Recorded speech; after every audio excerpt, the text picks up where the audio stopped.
Bienvenue au podcast Le Sac du Car. Mon nom est Didier Orméjus et cette semaine, mais c'est la semaine du Super Bowl de 60. Donc, en compagnie de Marc-André, on va mettre la table pour le duel entre les Patriots et les Seahawks de Seattle. Je suis d'ailleurs dans ma chambre d'hôtel à San Francisco. Si vous nous regardez via notre chaîne YouTube, on va également discuter des actualités du côté de la NFL, étant donné que les 10 postes vacants d'entraîneur-chef ont maintenant été comblés. On va répondre à vos questions et on va même discuter des Alouettes parce qu'il y a eu du mouvement de personnel du côté de l'équipe montréalaise. Alors, sans plus tarder, Guillaume, par la musique.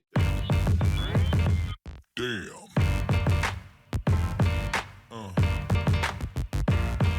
Yeah.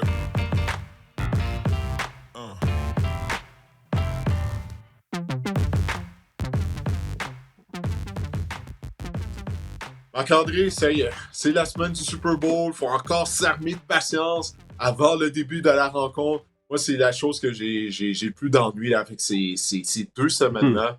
Tu sais, la semaine dernière, il y a peu de matchs. Là, ça prend 2 semaines avant que la rencontre soit disputée. Donc, en tout cas, j'ai hâte là, finalement que le match commence parce que depuis le début de la saison, toi et moi, c'est ce qu'on veut savoir. Quelle est la meilleure équipe de la NFL? Ben là, on va avoir la réponse finalement dimanche. Et parlant d'ennui, là, tu as délaissé ton beau lounge cosy, branché, éclairé pour un lounge plus style brun-beige et fin des années 70, début des années 80. Là. Ah, ok, c'est ta critique sur le décor de ma chambre d'hôtel. Ouais. C'est Non, mais il ça, y a ouais. beaucoup de Non, écoute, non, brun mais et là, beige. ouais, ben, les hôtels, ouais, souvent, il y a des hôtels, c'est ça, ils misent Ouais, beaucoup sur le brun. Je trouve le brun et le gris. Tu sais, exact. ça, c'est pas le meilleur duo de couleurs, là, mais quand même, écoute, non, Les la couleurs chambre passent est bien, partout. je vais pas me plaindre. Ouais, c'est ça, exactement. Il y a ça très neutre, là. Très neutre. D'ailleurs, Didier, d'entrée de jeu, j'ai envie de te demander, là, tu es à San Francisco, on est mercredi, comment se passe la semaine du Super Bowl en ce moment? Est-ce que tu ressens l'engouement là, dans la ville de San Francisco?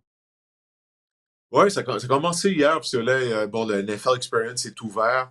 Puis là, écoute, il y avait plusieurs personnes là, qui faisaient la file à la fin des entrées. Naturellement, il y a beaucoup de gens avec leur chandail des 49ers de San Francisco. Mais oui, là, on commence à ressentir l'engouement, je te dirais. Mais habituellement, c'est vraiment la journée de jeudi. Tu sais, là, on enregistre le podcast mercredi matin, très tôt, hein, à l'heure du Pacifique, de mon côté. Mais habituellement, c'est à partir du jeudi que les gens commencent à faire leur arrivée dans la ville du Super Bowl. C'est vraiment à partir de là qu'on commence à ressentir l'engouement. Mais juste la température, Marc-André, là. Je ne veux pas tourner le fer dans la plaie pour les gens qui nous écoutent ou qui nous regardent. Naturellement, là, on est au cœur de l'hiver au Québec. Ça fait du bien d'avoir un brin de l'hiver. Je vais te le dire. Te Écoute, il connaissant, fait là. environ Ouais. 20 degrés. C'est parfait, là. Tu sais, tu te promènes dehors, on est bien. Tu sais, c'est pas trop chaud. Non, regarde, je peux pas me plaindre là, pour ça. Juste pour ça, je suis content du voyage, peu importe qu'est-ce qui va arriver lors de la rencontre dimanche. L'an dernier, en Nouvelle-Orléans, là, quoi, t'as mangé du crocodile ou de l'alligator, ou on t'a vu avec des alligators un Ah, petit singe, en d'alligator. tout cas. Ouais. Est-ce que tu as des plans là, de sorties un peu plus farfelus ou d'expériences, disons, nouvelles là, que tu peux aller voir à San Francisco? Ouais, je sais pas en termes d'expérience culinaire du côté de San Mhm. Francisco, c'est quelque chose qui rivalise avec l'alligator.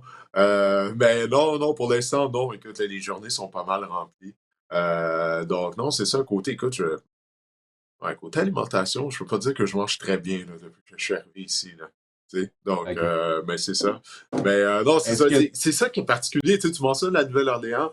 Tu sais, c'est la deuxième fois que j'avais l'occasion de couvrir un Super Bowl à la Nouvelle-Orléans. Puis ça qui est particulier puis qui est cool du Super Bowl à la Nouvelle-Orléans, tu sais, c'est la nourriture, toute la culture, l'aspect culturel qu'il y a là-bas, tu sais, qu'on retrouve pas vraiment ailleurs. Là. Tu sais, la Nouvelle-Orléans, c'est vraiment une place unique pour ça. Puis c'est ça qui fait en sorte que Mhm. que c'est vraiment bien d'avoir la chance de couvrir la semaine du Super Bowl à la Nouvelle-Orléans. J'ai été faire beaucoup de stades, là. J'ai vu beaucoup de matchs de foot dans beaucoup de stades à travers les États-Unis. Puis je pense que la Nouvelle-Orléans est sur ma bucket list, là. Je te dirais faire un petit mix, là, un jour LSU à Bâton Rouge et la Nouvelle-Orléans et les Saints, Hmm. là, ça pourrait être Ah, un LSU, voyage que ça, j'aimerais j'aimerais bien ça. faire. Exact, Ouais, exact. Tant qu'à le LSU, un faire, match à là, on va le faire LSU, pour là, vrai. un Ouais, samedi soir, là, ouais. Ouais, ouais, exact. c'est sur mon bucket list aussi. Je voulais te demander, est-ce que tu t'attends à croiser Sam Darnold en sortant des toilettes aussi prochainement, là, comme l'année passée, tu avais croisé Patrick Mahomes, puis Andy Reid, Puis puis Travis Kelce Travis ensemble, Kelce? ouais, ben ouais, c'est ça. Ouais. Non, écoute, si c'était pour arriver, ça serait arrivé un lundi soir lors de la soirée des médias. Ça, c'est durant la soirée des médias que c'est ça, j'avais croisé Patrick Mahomes et Travis Kelce. Donc, j'ai pas été chanceux comme ça. Mais toutefois, j'ai croisé Jerry Rice. Je suis allé Wow! assister ouais, à la finale, il y avait un tournoi de flag football dont il y a une équipe du Canada qui participait. C'est une équipe de la région montréalaise qui participait. Malheureusement, ils ont perdu en demi-finale. Habituellement, tous les ans, ils réussissent à participer à la finale, puis même qu'ils gagnent le tournoi. Mais là, ça n'a pas été le cas cette année. Puis là, ça, j'étais sur les lignes de côté du terrain. Durant le match, là, je voyais les gens, des gens qui étaient agités. Je suis comme, ouais, qu'est-ce qui se passe? Là, je regarde à ma gauche. Là, je me rends compte, hey, c'est Jerry Rice qui est là. Tu sais, Jerry Wow! Rice était là. Puis là, je lui demandais, je dis, hey, puis là, il prenait ses selfies avec les gens. Puis là, je lui demandais, hey Jerry, est-ce que ça te dérangerait de prendre une selfie avec moi? Puis, immédiatement, il s'est retourné. Puis j'ai pris une photo avec lui. Je ne l'ai pas encore publié sur mon compte Instagram. Mais je vais le Va faire là, falloir. définitivement aujourd'hui. Ouais. Ouais, ouais, non, non, Est-ce que c'est tu sûr, crois je vais le faire aujourd'hui. est-ce que tu as eu la chance de parler ou de croiser ou d'accoster des joueurs vedettes, d'autres vedettes, des anciens joueurs, des vedettes du niveau culturel, musical? As-tu croisé d'autres vedettes? Non, j'essaie de penser. Attends, oui, oui, je vais avoir croisé d'autres joueurs de la NFL, j'essaie de penser, là. Écoute, il n'y en a pas qui me viennent à l'esprit, mais oui, j'en ai croisé, c'est certain, mais il y a l'ancien combattant du UFC, Rampage Jackson, OK. que j'ai vu hier matin. Mais c'est ça, pour les joueurs, j'en ai pas vu tant que ça, des joueurs, là. Mais on est juste mercredi, donc aujourd'hui, je vais faire un tour du côté du Radio Row en fin d'avant-midi. Donc là, j'imagine que je vais en voir, qu'il va en avoir, là, certainement.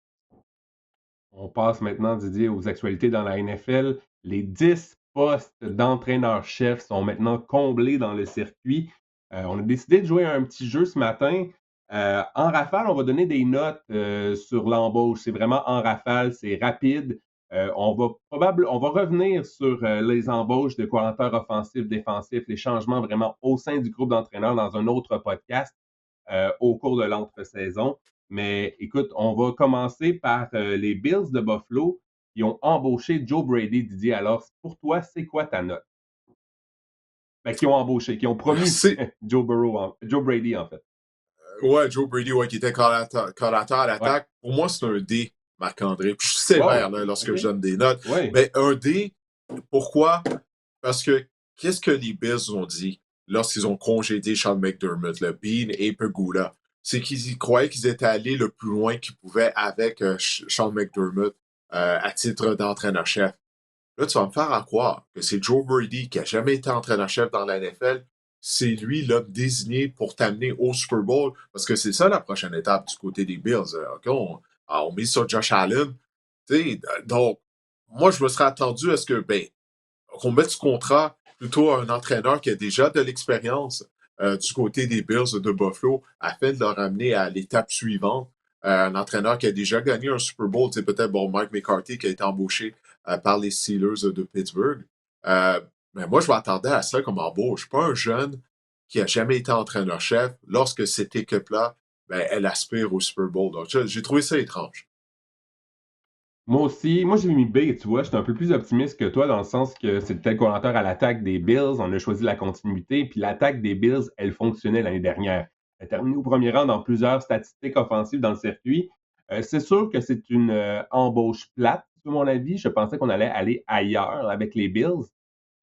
Par contre, écoute, on va reparler des coordinateurs défensifs, offensifs, mais je suis intrigué aussi par l'ajout de Jim Leonard au poste de coordinateur défensif de l'équipe, mais ça sera pour un autre dossier. Mais j'ai trouvé que moi, justement, dans la continuité, Joe Brady, il méritait. Moi, je lui ai donné B. Parlant d'embauche plate, Didier, les Steelers ont embauché Mike McCarthy au poste d'entraîneur-chef. C'est plate. Mais quelle note tu donnerais aux Steelers?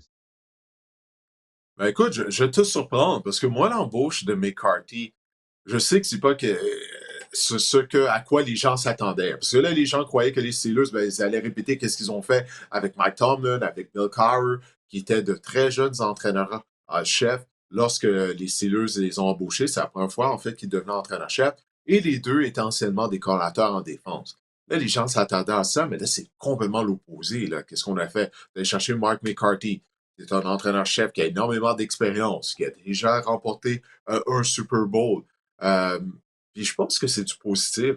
Tu sais, McCarthy, il n'a pas fait du mauvais travail lorsqu'il était entraîneur-chef des Cowboys de Dallas. C'est lui qui est parti de Dallas. Une fois que son contrat, en fait que Jerry Jones n'a pas donné une prolongation de contrat, bon, dire que c'est peut-être un congédiement déguisé d'une certaine façon. Mais tout ça pour dire, Mark McCarthy, il a accompli des choses durant sa carrière. Donc, tout ça pour dire, moi, je vais donner un B-.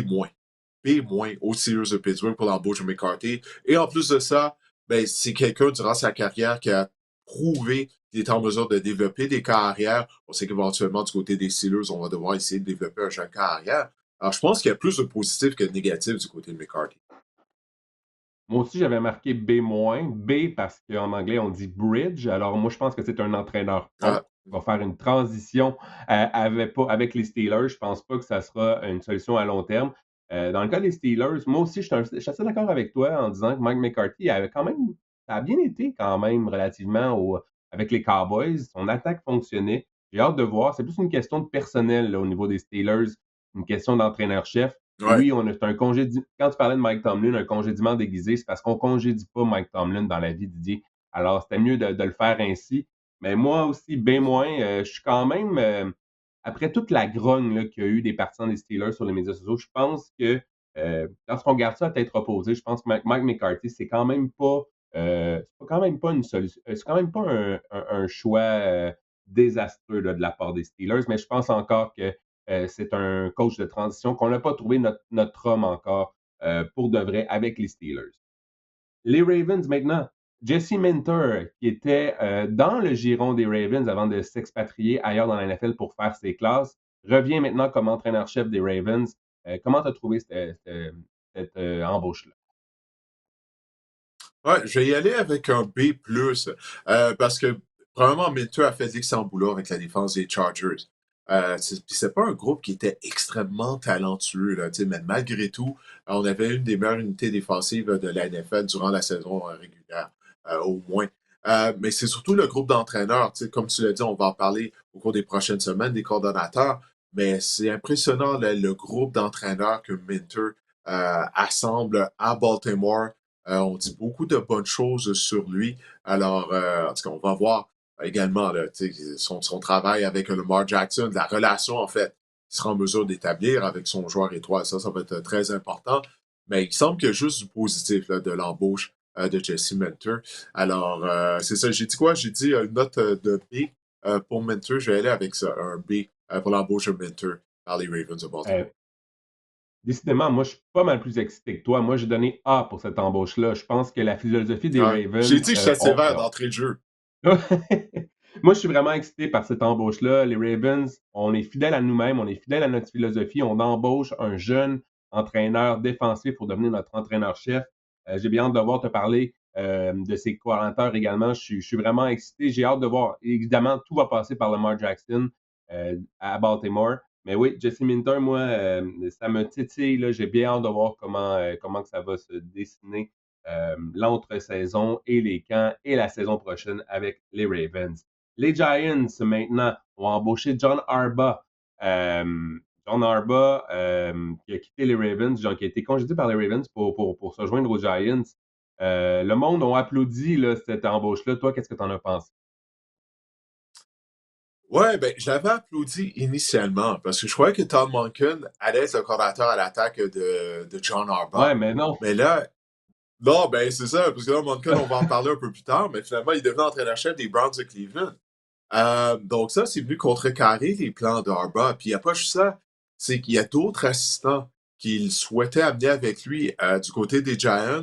Mais là, Monken va amener ces assistants-là avec lui à Baltimore. Tu sais, puis je suis pas mal certain que lorsque Harbaugh s'est fait embaucher, ben, il a dû dire, ben, écoutez, j'ai l'entraîneur idéal pour développer Jackson Dart, c'est Todd Monken, mon coordonnateur que j'avais avec moi lors des dernières saisons à Baltimore. Là, il n'est plus là. Fait que j'ai l'impression que John Harbaugh s'est fait couper l'herbe sur le pied. Puis, Scarborough est toujours un bon entraîneur-chef, Marc-André, parce qu'on l'a vu, là, il y a une Ah, raison pourquoi les Ravens ont congédié. Tu sais, les succès des Ravens, on perdait tout le temps des avances au quatrième quart, on perdait souvent des matchs de la même façon.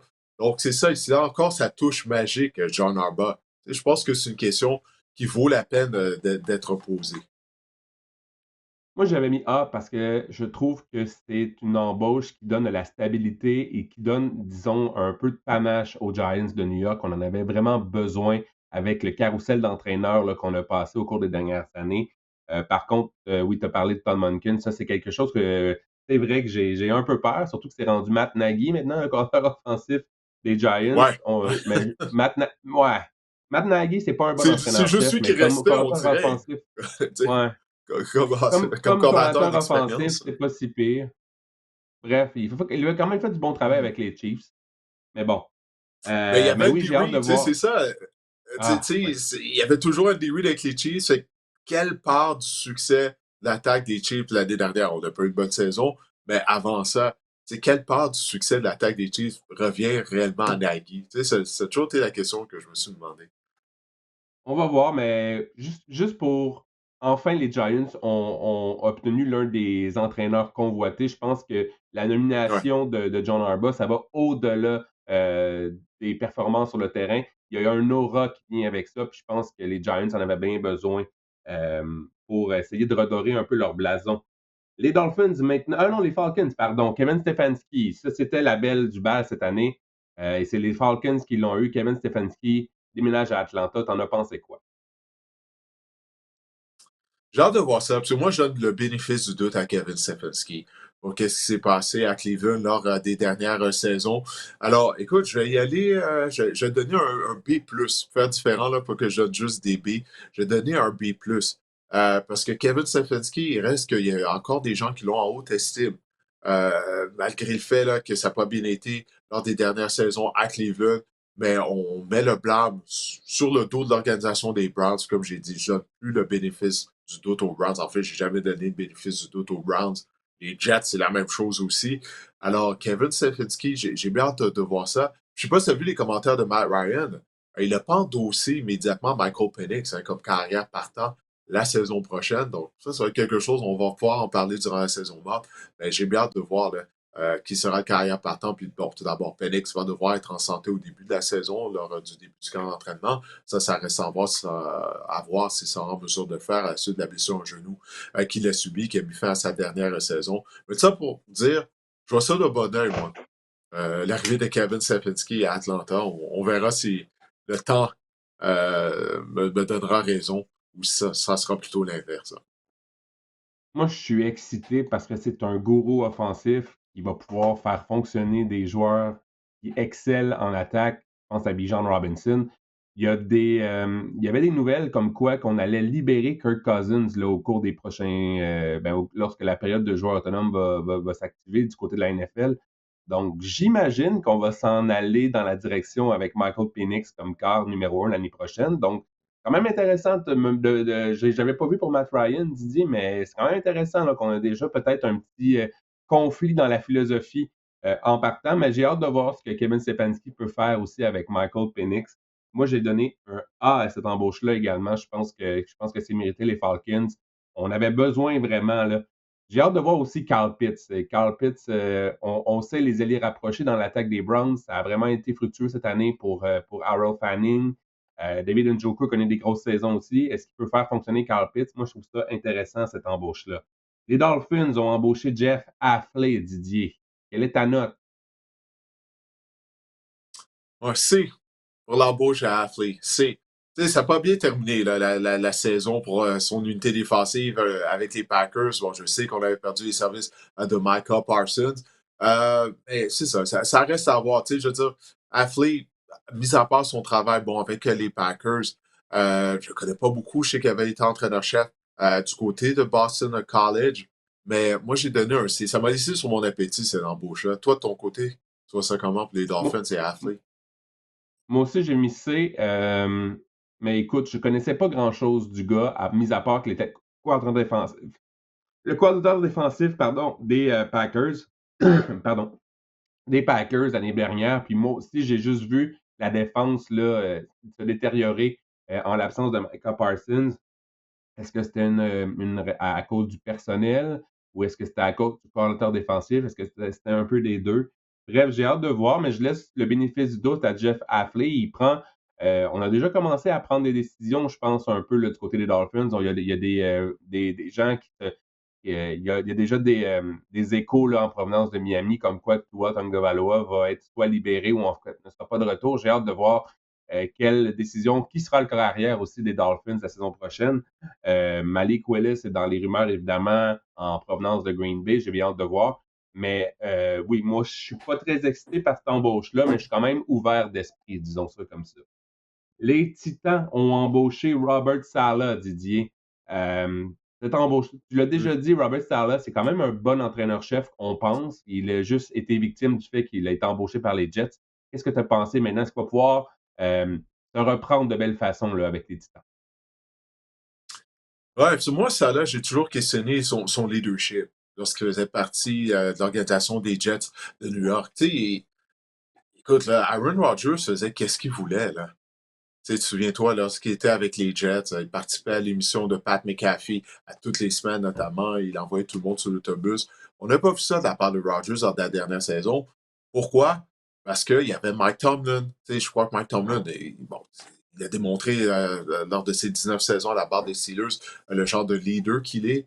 Robert Saleh, c'est ça, là. Tu sais, oui, c'est un bon entraîneur, c'est un très bon coordinateur en défense. Le travail qu'il a fait avec tous les blessés qu'il y a eu du côté des Niners l'année dernière, c'est vraiment un travail admirable qu'il a fait. Mais en termes de leadership, c'est ça. C'est que je questionne du côté de Robert Saleh. Par contre, j'aime les embauches qu'il a fait au sein de son groupe d'entraîneurs. Puis, comme Kevin Stefanski avec les Browns, tu l'as mentionné, Salah est entraîneur-chef avec les Jets. Je vais lui donner le bénéfice du doute. Je vais lui donner le bénéfice du doute. On va dire que c'est un C+, comme embauche. J'ajoute le plus juste à cause de son groupe d'entraîneurs. L'arrivée de Dable, notamment comme coordonnateur, ça pourrait être très bénéfique, je crois, pour Cam Ward. J'ai donné B- parce que je vais même dans le même sens que toi. Je trouve que le duo Fala-Dable, ça pourrait être intéressant avec les Titans. Puis j'ai bien hâte de voir à ce niveau-là. Maintenant, Todd Monken, qui est passé du poste de coordinateur offensif des anciens Browns au poste d'entraîneur-chef des nouveaux Browns. Didier, qu'est-ce que tu as pensé de sa nomination-là?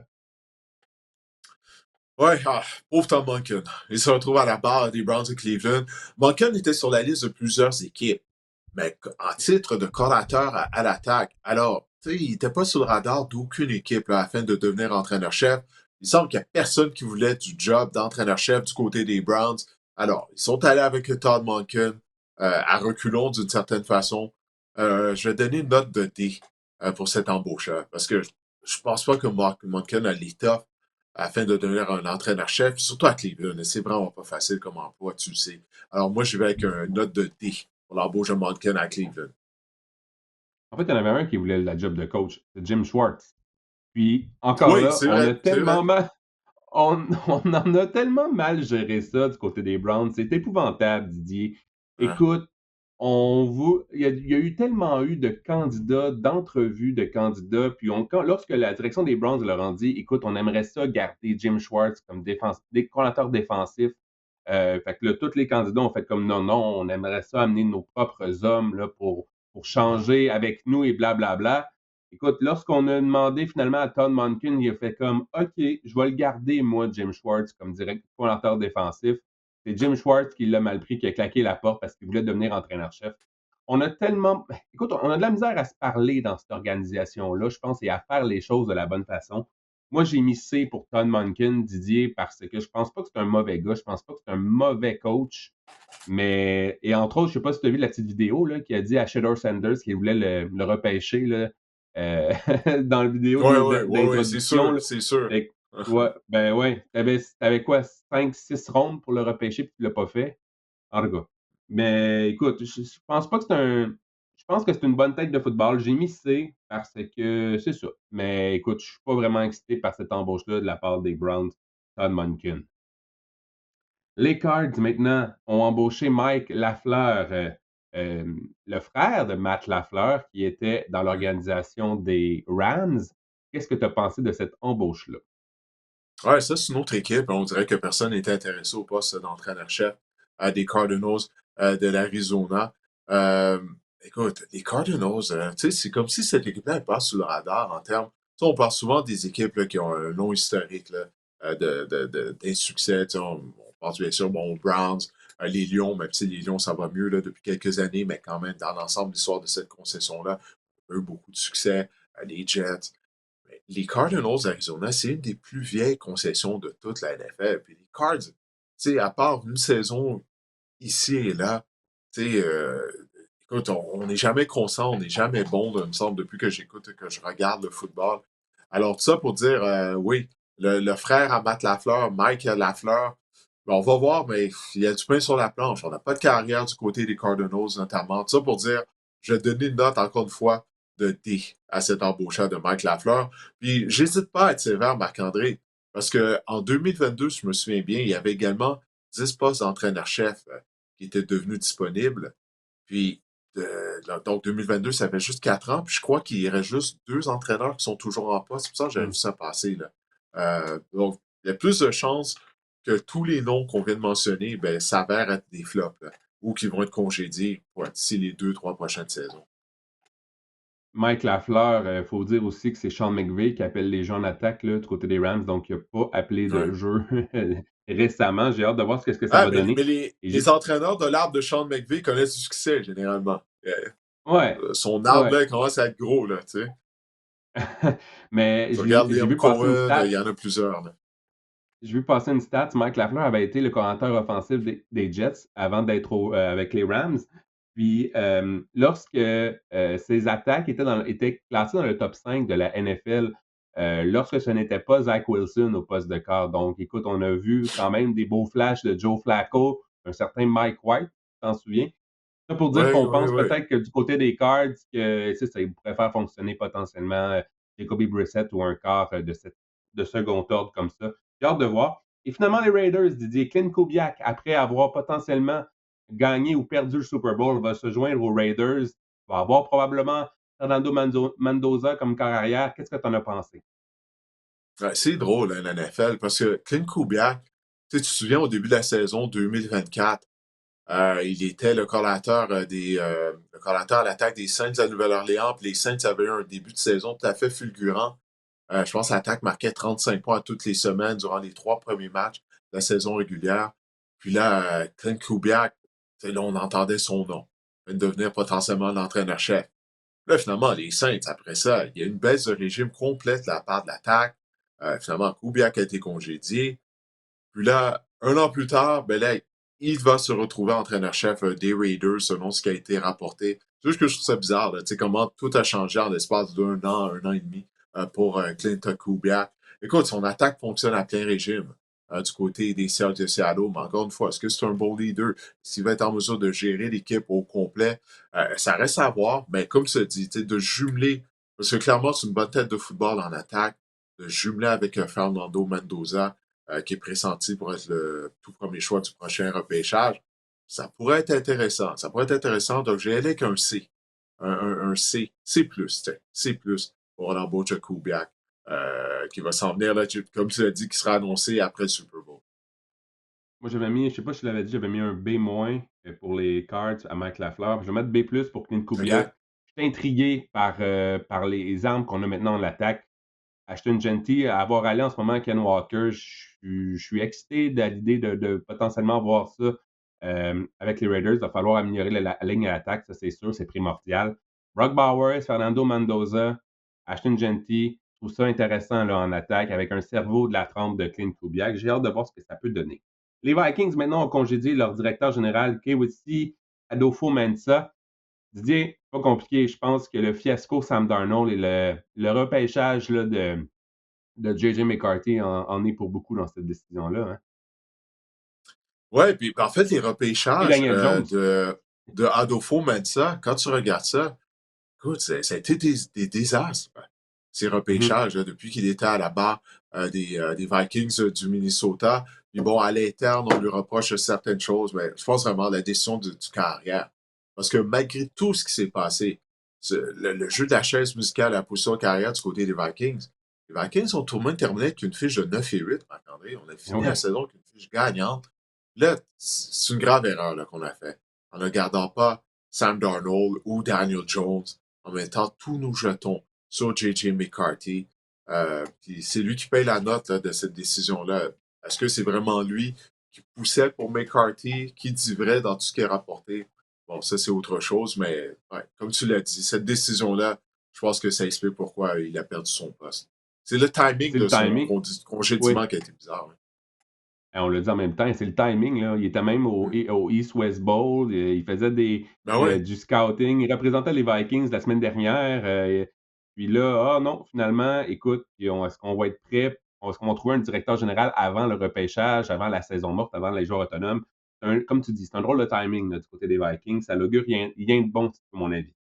Et on a appris également que lors de la prochaine saison, la NFL va présenter un match à Paris. Ce sera les Saints. On parlait de la culture là, en Nouvelle-Orléans tout à l'heure. Ben, il y a une culture quand même française, un héritage français important dans les bayous en Nouvelle-Orléans. Puis je pense que, évidemment, c'est un autre exemple là, de la NFL qui vraiment essaie de prendre de l'expansion à travers le monde. On va dire de conquérir le monde, mais c'est un peu étrange. Ouais, non, non, ça sonne, ça sonne moins bien un peu. Mais écoute, on parle de quoi? 10 matchs internationaux la saison prochaine. Tu sais, Roger Goodell avait dit, puis il l'a répété encore une fois cette semaine, que l'objectif, c'est d'avoir un match international à toutes les semaines. Alors, en France, puis qu'est-ce qui est intéressant? Damon Alford, souviens-toi, il y a quelques semaines, il a signé un contrat avec les Saints de la Nouvelle-Orléans. Alors, écoute, les Saints pourraient miser sur un joueur francophone, un Québécois, au sein de leur formation, si Alfred est en mesure de se tailler un poste, imagine-toi comment il va être en demande lors de cette rencontre des Saints à Paris. Malheureusement, ça va être contre les Browns de Cleveland, mais quand même. Mais c'est intéressant de voir ça. J'ai hâte de voir l'assistance qu'il va avoir à Paris pour ce tout premier match de la NFL. Bon, Didier, passons au plat de résistance. Le 60e Super Ouais. Bowl, les Seahawks contre les Patriots.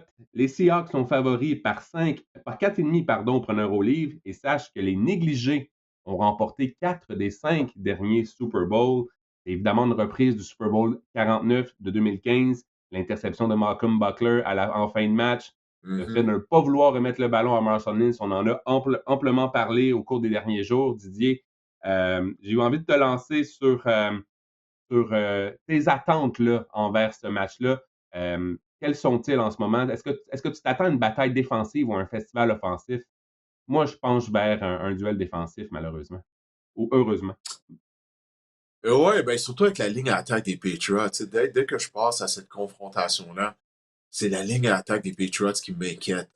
Parce que lors des 3 matchs éliminatoires de la Nouvelle-Angleterre, on n'a pas été capable de protéger Drake May. Puis oui, on a affronté des bons chasseurs de camp, mais c'est quoi? Les Sox aussi, ils en ont des bons. Seattle aussi mise sur toute une ligne défensive. Tout match de football se gagne et se perd au niveau des tranchées. Puis cette rencontre-là ne fera pas exception. Puis je crois qu'il y a vraiment un avantage à ce niveau-là, là, du côté de la ligne défensive des Seahawks de Seattle contre la ligne à attaque des Patriots. On voit Will Campbell à l'écran pour les gens qui nous regardent sur la chaîne de YouTube. Les éliminatoires ont vraiment été difficiles pour Campbell. Il avait subi une blessure à la fin de la saison régulière. Il avait raté des matchs. Il est sur un genou. Je ne sais pas s'il est à 100% Marc-André. Mais peu importe, c'est sûr qu'on va avoir du cible sur Campbell et tout le côté gauche, la ligne à attaque des Patriots, parce qu'on en a eu plein les bras là, lors de nos 3 matchs éliminatoires. Ça risque d'être similaire là, face aux Seahawks. J'ai bien hâte de voir parce que Drake May a subi 15 sacs en 3 matchs éliminatoires cette année. C'est vraiment beaucoup. Et En fait, c'est le voilà. deuxième plus haut total dans l'histoire de la NFL en ce Il reste un moment en match encore, éliminatoire. là. C'est ça, Exactement, il lui reste un exactement. autre match. Donc, j'ai bien hâte de voir et j'ai bien hâte de voir aussi. On a une question, j'ai envie de te poser la question de Philippe Duchamp, 3660 sur YouTube, qui nous demande que doivent donc faire les Patriotes pour l'emporter, Didier? Merci Philippe pour ta question. Ouais. Ben, la protection de Drake May, je pense que c'est la chose numéro un. On vient d'en parler. Si on veut attaquer les zones profondes, ben, par moment, on va devoir utiliser une protection maximale afin de donner un coup de main justement à notre ligne à l'attaque pour que May ait assez de temps justement pour opérer peut-être un booté dans les zones profondes. Puis, tu sais, c'est comme tout match de football. Tu sais, j'en ai parlé. Gagner la guerre des tranchées. Puis défensivement, on a bien joué du côté des Patriots. On a vraiment bien joué en éliminatoire. Là, est-ce qu'on peut tout d'abord générer de la pression contre Sam Darnold et provoquer des revirements? Donc c'est ça, ça va prendre. Je pense du côté des Patriots, puis je suis pas en train de réinventer la roue, tu vas me dire. Mais c'est ça, puis d'aller chercher des jeux explosifs aussi au niveau de l'attaque. Parce que les Seahawks, eux, c'est ça la marque de commerce là, de leur attaque. Les jeux explosifs, que ce soit avec le bras de Sam Darnold, Jackson Smith et Jigba, ou au sol avec Kenneth Walker, qui est vraiment éblouissant là, depuis qu'il se retrouve tout seul dans le champ arrière depuis la blessure à Zach Charbonnet. Moi, je pense que la clé pour les Patriots, c'est deux choses. D'abord, c'est de garder une attaque équilibrée. Je sais que ce ne sera pas facile dans les tranchées, mais essayer de poursuivre là, avec le jeu au sol, avec Stevenson, Anderson, parce que cette saison, on s'en est remis à Drake May au cours de sa carrière. En fait, Didier, lorsque Drake, il y a 11 matchs dans la carrière de Drake May où il a lancé au moins 33 passes. Et la fiche de Drake May dans ces matchs-là, 3 et 8. Donc, moi, ce que ça me dit, c'est que ça prend vraiment un équilibre. On ne peut pas s'en remettre strictement à Drake May, qui, disons-le, a connu une saison exceptionnelle, mais connaît des séries, des éliminatoires plutôt coup-ci, coup-ça, on va dire ça comme ça. Donc, ça prend un équilibre. Il faut faire preuve également du côté des Pats d'opportunisme. Parce que la défense des Seahawks, on le sait, elle est redoutable. Elle est l'une des meilleures du circuit dans la NFL. Et les Patriots, cette année, Didier, ont été 22e en termes d'efficacité dans la zone payante. Donc, pour moi, l'une des clés, c'est pour les Pats, présent dans la zone payante, il faut que tu capitalises parce que sinon, tu pourrais trouver le temps. Ouais, non, t'as raison, il faut maximiser nos présences dans la zone critique. On arrive dans le red zone. On parle d'un match sans lendemain, là. Et tu sais que les Seahawks devraient être en mesure de marquer des touchés. En tout cas, on va voir si la défense des Patriots sera en mesure de ralentir l'attaque de Seattle. Mais se contenter d'un poté de précision, euh, c'est pas Jared Stidham dans un blizzard là, que tu affrontes. Donc, ça va prendre plus que ça. Donc, ouais, t'as raison. Il faut maximiser les présences dans la zone critique. Ça, c'est vraiment primordial pour l'attaque de la Nouvelle-Angleterre. Drake May était également, Didier, le deuxième plus jeune quart à participer à un match du Super Bowl après Dan Marino. Et j'ai une petite tasse le fun là, sur Mike McDonald, l'entraîneur-chef des Seahawks de Seattle. Mike McDonald, Didier, a une fiche de 6-0 contre des quarts de première ou deuxième année dans sa carrière. Puis ces quarts-là récoltent en moyenne 169 verges par la passe, c'est pas beaucoup. Et au total, ces quarts-là ont lancé 2 passes de toucher contre 9 interceptions et ils ont été victimes de 23 sacs du corps en 6 matchs. Donc, la défense dirigée par Mike McDonald ou la défense des Seahawks pourrait en avoir vraiment, pourrait s'en donner à cœur joie sur Drake May. Et on s'entend, quand on parle de 6-0 contre des quarts de première ou deuxième année, on parle de Bo Nix, Jaden Daniels, Caleb Williams, là, depuis son arrivée comme entraîneur-chef des Seahawks. Donc, ça, moi, je trouve ça intéressant à quel point euh, les quarts de première année, deuxième année, Drake May en est un. Euh, ils ont de la difficulté là, vraiment à trouver les solutions là, ou au schéma ou aux problèmes que posent les défenses de Mike McDonald.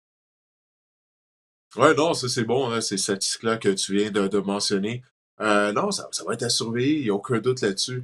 Marc-André, de ce jeu d'échecs-là, entre l'attaque des Patriots et la super unité défensive des Seahawks de Seattle. On a une question de Mathieu Corbeil sur Instagram qui nous demande: Salut les gars, voici ma question pour le Super Bowl 60. Est-ce que la défensive des Pats, top 4 pour les points et top 8 pour les verges allouées, est overrated après avoir affronté 2 fois les Jets, 2 fois les Dolphins, les Raiders, les Titans, les Giants, les Browns en saison régulière? Quelle sorte de performance faut-il s'attendre au Super Bowl? Go Seahawks, Didier. Évidemment, là, on va te faire pitcher des roches par les partisans des Pats, qu'on va dire qu'on malmène le fait. Ils ont eu un calendrier facile, mais rendons à César ce qui appartient à César. C'est vrai que la défense des Patriots, elle est bonne. Et rendons à César ce qui appartient à César. Les Seahawks n'ont pas affronté de bonnes défenses comme celle des Patriots dernièrement. Celle des Niners était franchement amochée et celle des Rams avait des trous là, dans cette défense-là. Donc, je pense que si on veut faire regarder l'envers de la médaille, on doit parler de la défense des Pats qui joue du sacré bon football. Et quelle sorte de performance faut-il s'attendre? Et est-ce que tu penses que la défense également des Pats, elle est surestimée selon toi? Non, je crois pas qu'elle est surestimée. Je crois que c'est vraiment une excellente unité défensive. Puis à un moment donné, tu sais, on peut faire ce jeu-là avec toutes les équipes. Tu as parlé bon, des Seahawks de Seattle, eux de leur côté, des formations, des unités défensives qu'on a affrontées lors des dernières semaines en éliminatoire. Mais ce sont quand même de bonnes équipes. Là. Ils ont affronté les Rams. Les Rams auraient pu gagner ce match-là. Donc, on peut faire ce jeu-là avec tout le monde, avec les 32 équipes de la NFL ou à peu près. Là, donc, c'est ça. Non, la défense des Patriots, pour moi, elle est bonne. Tu as Calvin Chason, qui est en mesure d'appliquer ta pression sur les carrières adverses. Il joue finalement au potentiel pour lequel on l'avait repêché à l'époque du côté des Jaguars de Jacksonville. Milton Williams, qui est vraiment incroyable depuis le début des éliminatoires. On l'a mis sous contrat à gros prix via le marché des joueurs autonomes. Il a gagné un Super Bowl l'année dernière avec les Eagles de Philadelphie. Donc, cette défense-là, elle est bonne pour de vrai, celle des Patriots. Moi, je ne suis pas d'accord qu'on a profité du fait qu'on a eu un calendrier facile. Je crois vraiment que c'est une bonne unité qui pourrait donner des mots-têtes justement à l'attaque des Seahawks. Parce que Sam Darnold, on semble oublier que c'est so-so par moment aussi. Tu as parlé de Milton Williams. Avec les Eagles l'année dernière, justement, en éliminatoire, on dirait qu'il est ressorti un peu qu'il est ressorti du lot, qu'on a vu vraiment son émergence. Puis c'est un gars qui excelle contre le jeu au sol. Ce sera important là, de vraiment museler Ken Walker, qui connaît des éliminatoires assez exceptionnels. Tu as parlé du calendrier des Pats. Je ne veux pas tourner le fer d'emblée, mais je vais le faire. J'ai trouvé une stats le fun. Les Patriots ont obtenu le troisième calendrier le plus facile en termes de pourcentage de victoire de leurs adversaires lors des 50 dernières années. Donc oui, le calendrier était facile. On peut dire ça pour plein d'équipes, alors que les Seahawks ont dit que c'est le calendrier le quatrième le plus difficile là, de la NFL cette saison, les Seahawks.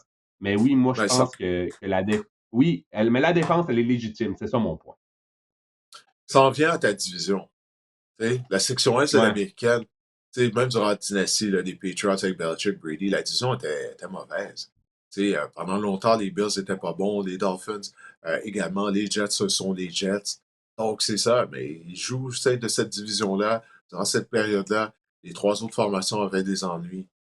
Est-ce qu'on va mettre un Axérix à côté de la dynastie des Patriots à cause de ça? Non. On a deux questions là, qui nous demandent notre prédiction pour le Super Bowl et le MVP, le joueur par excellence, Guillaume Potvin sur YouTube et ProMitch62 également sur Instagram. D'abord, Guillaume Potvin, votre prédiction pour le MVP du Super Bowl. Comme fan des Patriots, je prédis Anderson ou Stevenson. ProMitch62 qui nous demande Salut les gars, premièrement, j'adore votre podcast. Merci beaucoup. Je sais pas. Deuxièmement, avez-vous une prédiction qui sera le joueur par excellence du Super Bowl et quelle équipe voulez-vous voir gagner? Didier, c'est l'heure de se mouiller. Les deux questions se ressemblent, Didier. Alors, qui penses-tu qui va l'emporter et qui sera le joueur par excellence? Moi, je vais avec les Seahawks, Marc-André. Je vais avec les Seahawks de Seattle. J'en ai parlé d'entrée de jeu. La ligne à attaque des Patriots m'inquiète énormément. On va voir qu'est-ce qui va arriver. Mais je pense simplement que les Seahawks sont une équipe plus complète que celle des Patriots. Les Patriots, ça a vraiment été une belle histoire là, de se rendre jusqu'au Super Bowl. Personne n'avait vu ça. Moi, je ne croyais pas que la Nouvelle-Angleterre allait se qualifier en éliminatoire dès la première année de Mike Vrabel à la barre de l'équipe. C'est une belle histoire.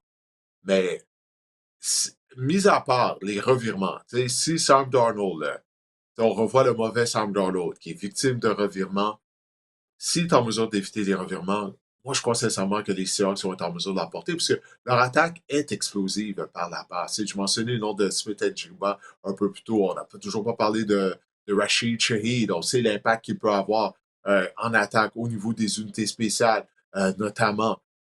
Et Sam Darnold, c'est un carrière agressif. Il aime attaquer les zones profondes. On met sur une excellente tertiaire du côté des Patriots de l'Angleterre. Cette tertiaire-là, elle va devoir connaître son meilleur match de la saison si on veut l'emporter. Mais moi, je vais avec les Seahawks. Et Darnold, c'est l'histoire de la semaine ici. Tu sais, j'ai couvert plusieurs Super Bowls, puis je me souviens, tu sais, habituellement, lors de la journée des médias, tu sais, le nombre de médias, le scrum, là, comme on dit là, en langage journalistique, autour de Patrick Mahomes, autour de Tom Brady. Tu sais, je trouvais ça tellement ridicule, le nombre de caméras qu'il y avait. Mais là, c'est quoi? C'est ce qu'on a vu autour de Sam Darnold lundi soir, lors de la soirée des médias. Darnold est l'histoire de cette semaine euh, en raison de son cheminement au cours de sa carrière. Alors, si les Sox vont gagner, ça prend une bonne performance de Sam Darnold. Alors, il est mon choix afin de remporter le titre de joueur par excellence. Maintenant, à ton tour, Marc-André, de te mouiller quelle équipe va gagner, quel est ton choix de joueur par excellence à rencontre. On dit que la défense gagne des championnats. Ça fait 4 mois, Didier, qu'il n'y a aucune équipe, une équipe adverse qui ne s'appelle pas les Rams a été dominante là, contre la défense des Seahawks. Et moi aussi, je prends les Seahawks pour l'emporter. Les Seahawks, Didier, parce qu'on a obtenu des avances d'au moins 10 points dans 11 de nos 14 derniers matchs. Donc, si comme tu l'as dit, on a une bonne attaque, on est mieux nanti en attaque du côté des Seahawks. Ça me dit que je ne suis pas convaincu que Drake May. Écoute, les Pats, Didier, marquaient en moyenne 28,8 points par match en saison régulière. C'est bon pour le deuxième rang dans la NFL après les Rams. Puis on est tombé à 18 en éliminatoire. Donc, la bonne défense des Seahawks jumelée aux ennuis des Pats en éliminatoire, je pense que les Seahawks vont l'emporter. Et comme je le disais, si les Seahawks prennent une avance d'au moins 10 points, comme on le fait si régulièrement lors des derniers matchs, je vois mal comment Drake May va pas mal les Pats marquer, en tout cas en attaque, marquer une vingtaine de points dans ce match-là, atteindre 18-20 points. Donc, moi aussi, je pense que les Seahawks vont l'emporter. Et moi aussi, c'est souvent le corps arrière qui est le joueur par excellence lors du Super Bowl, donc Sam Darnold. Mais si je peux donner un choix différent, je pense que Ken Walker pourrait avoir son mot à dire dans la victoire. On l'a vu inscrire 3 touchés lors d'un match éliminatoire. Je pense que ça pourrait être ça. Et moi, j'adore le travail de Nick Emmanwori. C'est sûr qu'un joueur défensif, il faut que tu connaisses un match exceptionnel. Exceptionnel. J'ai hâte de voir Mhm. Emmanwori. Et si le duo de Marcus Lawrence et de Leonard Williams ont beaucoup de sacs du corps, accumulent les sacs du corps justement avec une ligne à l'attaque qui est un peu coussi-coussa du côté des Pats, je pense que ça pourrait être un bon pari aussi. Mais évidemment, là, le choix logique, ça demeure Sam Darnold dans mon. Ouais, c'est vraiment toute une unité défensive que les Seahawks ont. Là. Tu mentionnes le nom de Nick Kamenwari. Au niveau aux 3 niveaux, là. Tu sais, parce que la seule attaque qui a vraiment connu du succès durant toute la saison régulière contre les Seahawks, ça a été l'attaque des Rams. Tu sais, les 2 derniers matchs des Rams, hein, tu sais, Sam Darnold, Matthew Stafford a connu de forts matchs. Même chose pour Puka Nacua. Tu sais, on est en mesure là, de traverser le terrain contre Seattle, mais c'est la seule équipe qui a été capable de le faire. Tu sais, puis pour faire ça, une des raisons pourquoi on a été capable de le faire, ben c'est le génie de Sean McVay, excuse-moi, jumelé à Matthew Stafford. Matthew Stafford, sa carrière d'expérience, il a tout vu. Il est âgé de 37 ans. Il sera possiblement nommé joueur par excellence de la NFL jeudi soir. Est-ce que Drake May est rendu là dans sa carrière? Non. Et la réponse est évidente, c'est non, c'est juste la 2e année. Alors, c'est une autre raison pour laquelle moi je crois que les Seahawks seront en mesure de l'emporter dimanche. On a reçu une question d'Emmanuel Bossé via courriel. Bonjour Didier, Sam Darnold au Super Bowl. Assistons-nous en temps réel à un film de science-fiction? Quelle organisation ou quel joueur passera le pire moment lors du botté d'envoi du Super Bowl? Les Jets de New York, l'équipe qui l'a repêché, les Vikings du Minnesota après avoir laissé aller après 14 victoires, ou l'un de ses corps arrière repêchés la même année que lui, Josh Allen, Lamar Jackson ou Baker Mayfield. Et entre parenthèses, il a écrit paix à Josh Rosen, qui était l'élu, qui était Chosen Rosen pourtant. Ouais, Merci. C'est ils une s'en sont vraiment bonne débarrassés question, après Emmanuel. 1 an. Merci. Exact. Exact. Donc, merci pour ta question. C'était vraiment bon. Donc, Didier, lequel de ces équipes-là va avoir le plus de déception là, ou va se sentir le plus triste là, au botté d'envoi? Ouais, très bonne question de la part d'Emmanuel. C'est les Vikings. Moi, je pense que les Vikings, là, on vient d'en parler, ils ont congédié leur DG. C'est fort probablement à cause de cette décision de ne pas avoir gagné, de ne pas avoir gardé Sam Darnold au sein de l'organisation. Imagine-toi, Sam Darnold devient Sam Darnold, joueur par excellence du Super Bowl 60. Ça va juste tourner le fer dans la plaie au sein de l'organisation des Vikings et du côté de leurs partisans. Donc, c'est les Vikings qui seraient les plus grands perdants si Darnold est en mesure de mener les Seahawks à la victoire, moi, je pense. Toi, de ton côté? Même chose, moi aussi, je pense que les Vikings, écoute, en plus, c'est récent. Donc, tu sais, on Ouais, dirait que la blessure est encore un peu. Elle saigne encore peut-être un peu, là. Si tu veux. Non, non, mais la blessure est peut-être pas totalement elle est guérie. fraîche encore. Euh, Elle est fraîche. ouais, exactement. Il y a un peu de sang qui. Non, non. Mais ouais, les Vikings, moi aussi, pour un peu les mêmes raisons que toi. On a reçu une autre question également de PL Roussowski. via YouTube. Sur le Pro Bowl, Didier, le Pro Bowl devrait-il être carrément annulé? C'est rendu ridicule avec les nominations de Shedeur Sanders et Joe Flacco. Un peu de respect pour Joe Flacco quand même. Mais oui, je peux comprendre. Donc, Didier, qu'est-ce que tu as pensé du Pro Bowl? Premièrement, j'imagine que tu n'as pas eu le temps de regarder ça hier, tu étais trop occupé. Mais qu'est-ce que tu penses de ça? Devrait-on carrément l'annuler? Pour être honnête avec toi, je regarde jamais le Pro Bowl. Je peux pas dire ce que la dernière fois j'ai regardé le Pro Bowl.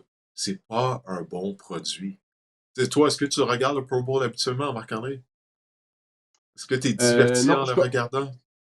mais c'est un peu comme la plupart des matchs des étoiles. Je suis plus intéressé par les concours d'habileté que par le match des étoiles. Même chose pour la Ligue nationale, je pense. Euh, je suis plus intéressé par le concours d'habileté. Même chose pour la... J'avais regardé l'année dernière là, les concours d'habileté. Voir des joueurs de ligne capter des ballons, lancer des passes, ça me fait rigoler. C'est quand même une bonne idée.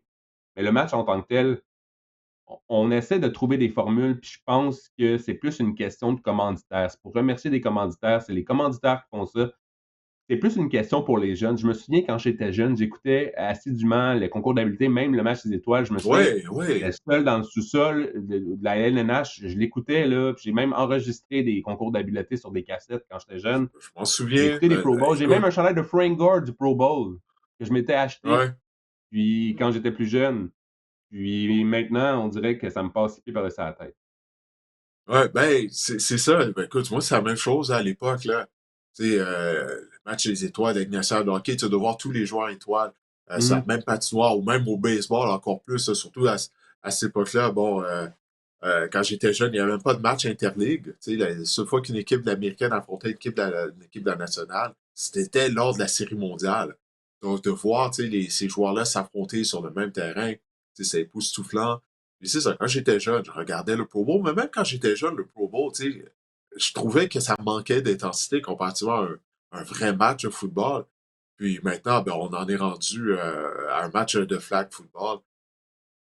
C'est ça, puis les codes d'écoute sont continuellement à la baisse, tu sais, pour le Pro Bowl depuis plusieurs années. J'ai hâte de voir ça. Est-ce qu'ils vont juste l'abolir? Tu sais, peut-être juste de sélectionner les équipes d'étoiles sans avoir une rencontre, puisque c'est pas un bon produit à la télé, là. Je pense que l'idée que ce soit le mardi, j'ai trouvé ça quand même ingénieux dans le sens que si ça avait été, mettons, une fin de semaine, souvent les gens ont des plans. On a des choses la fin de semaine, on a des soupers, on s'en va à l'extérieur de la ville, peu importe. Donc, on n'est pas assidu devant notre télé à écouter le Pro Bowl. Tu sais, on reste pas, on se réunit pas en gang. J'ai pas réservé à Cage au Sport là, pour écouter le Pro Bowl avec mes amis. Tu sais. Mais le faire un mardi, je pense que ça donne l'idée, tu sais, après ta journée de travail, tu couches les enfants. Hier, j'écoutais la télé, j'avoue que j'ai peut-être écouté 10 minutes. Hier, tu sais, tu ouvres la télé, on dirait que tu fais comme bon avant d'aller me coucher. Tu l'écouteras pas au complet, mais tu sais, il y a peut-être eu plus de codes d'écoute à un certain moment, peut-être pas au complet, de le faire en semaine. J'ai trouvé l'idée quand même pas vilaine, mais oui, je trouve que le produit, on est toujours en quête d'un produit, d'un match intense, de trouver. Les joueurs ne veulent pas se blesser, puis c'est bien correct, puis c'est bien normal.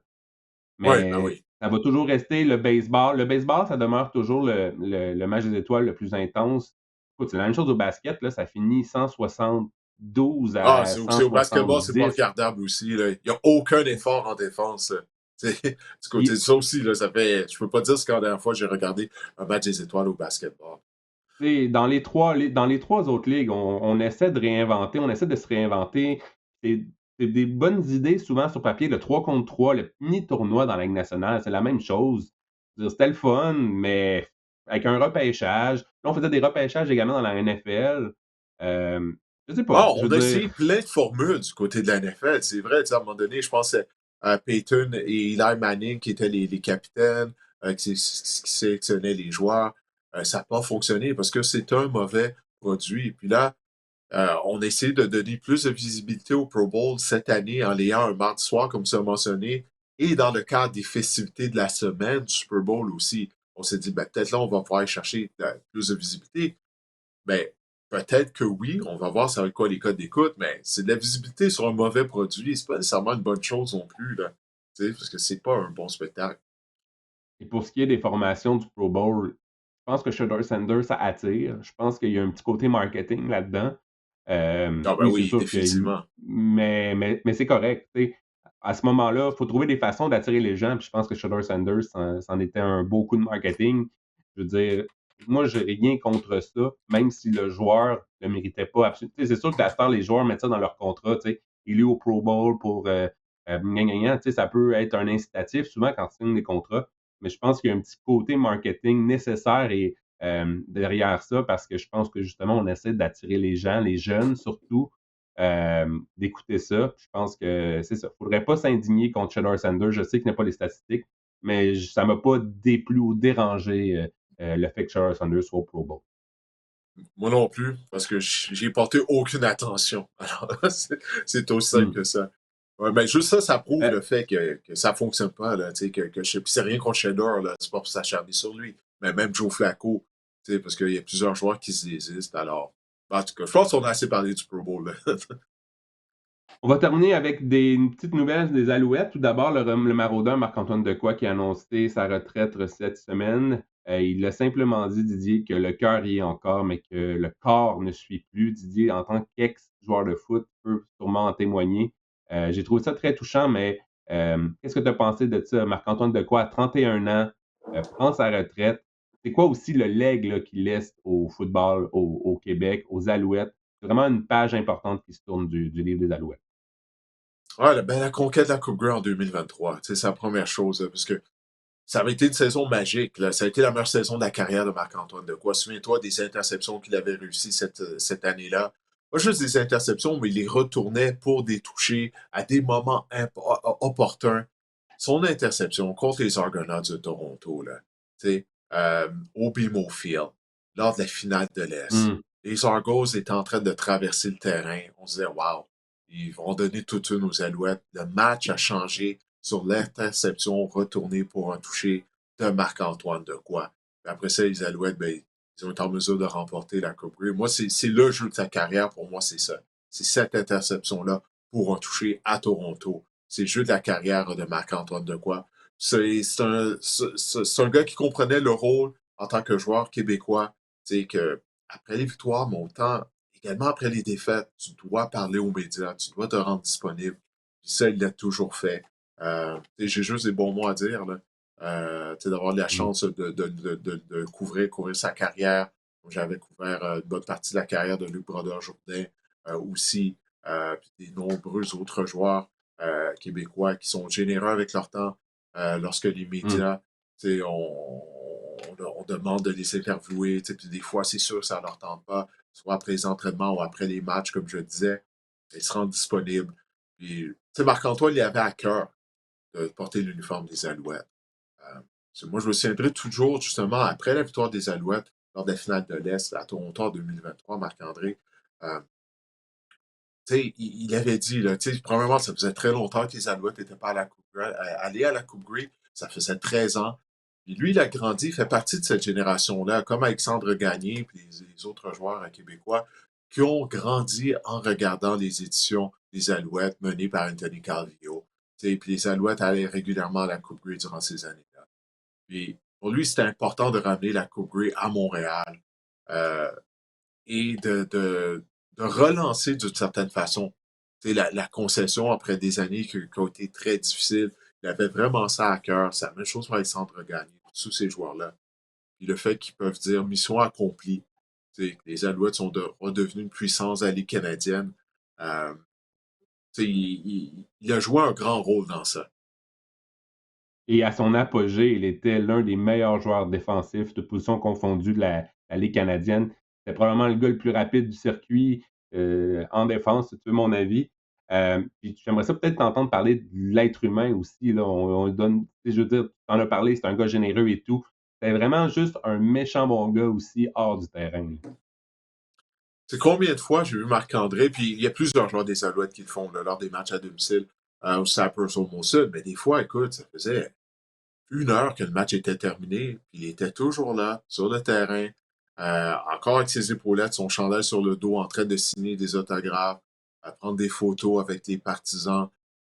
Il y a plusieurs joueurs là, des Alouettes qui le font après chacune des rencontres à domicile.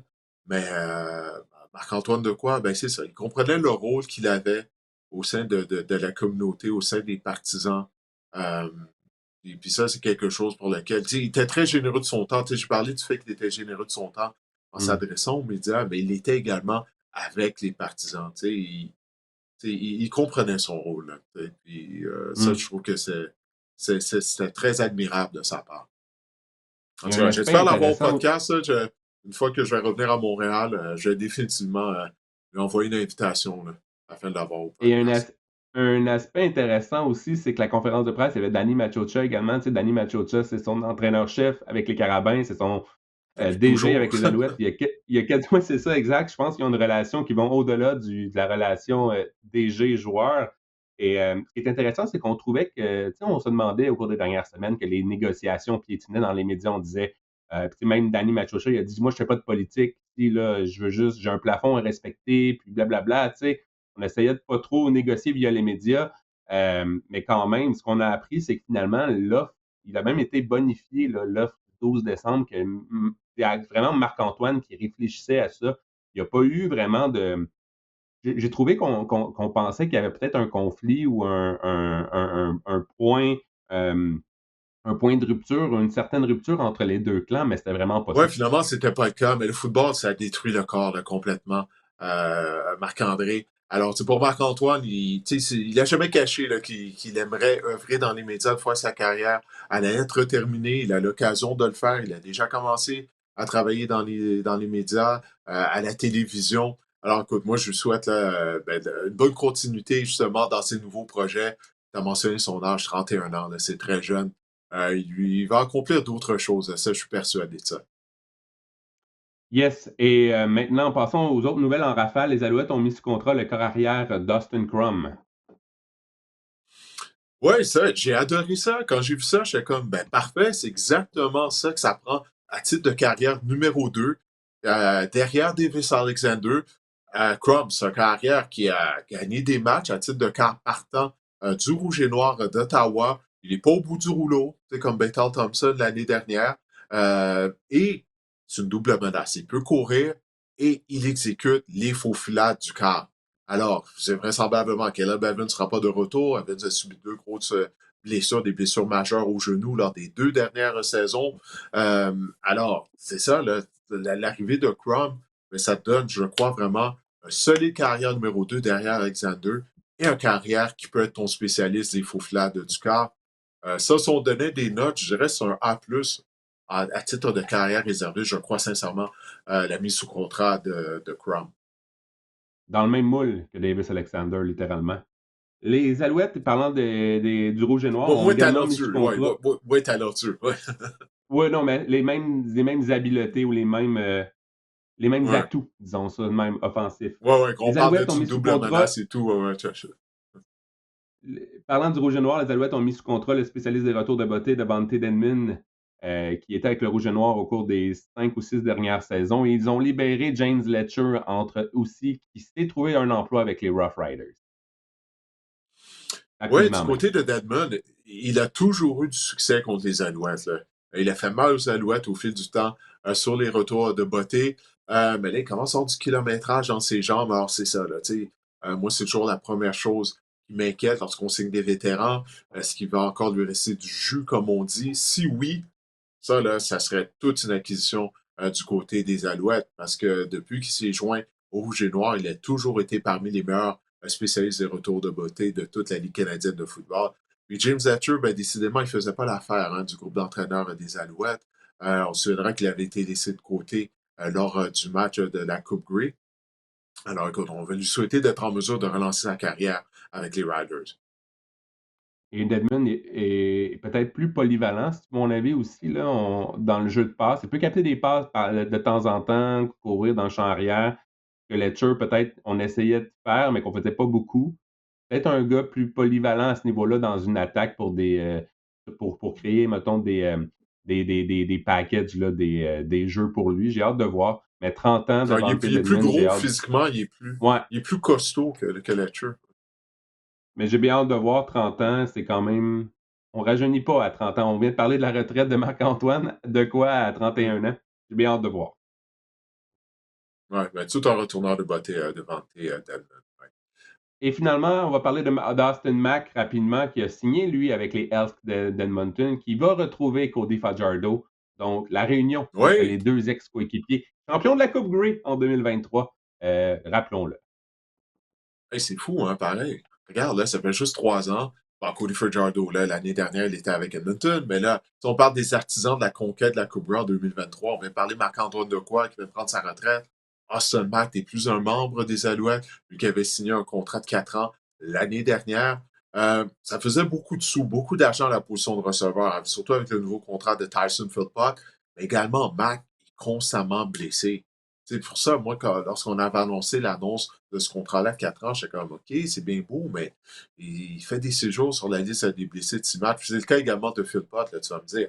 Mais c'est ça. Puis est-ce que les Alouettes ont vraiment besoin dans ce match? Combien de fois, là, au cours de l'été, on s'en parlait, toi et moi, il était absent en raison de blessures et tout. Donc, c'est ça. Donc, je crois que non. Des receveurs américains, en théorie, les équipes doivent être en mesure d'en trouver. Il y en a plusieurs. Alors, mais écoute, on souhaitait la meilleure chance à Austin Mack. Parce que lui voulait s'établir à Montréal. Il avait acheté une maison et tout. Je crois que un de ses enfants est né à Montréal. Il aurait vraiment ça. Il aurait vraiment aimé ça pour poursuivre sa carrière à Montréal. C'est pas le cas, mais il est réuni avec Cody Fajardo. Alors, on va voir s'ils pourront recréer la magie qu'ils avaient eue ensemble en 2023 à Montréal. La business du football, comme on dit, Didier. Ça complète notre tour d'horizon des actualités des Alouettes.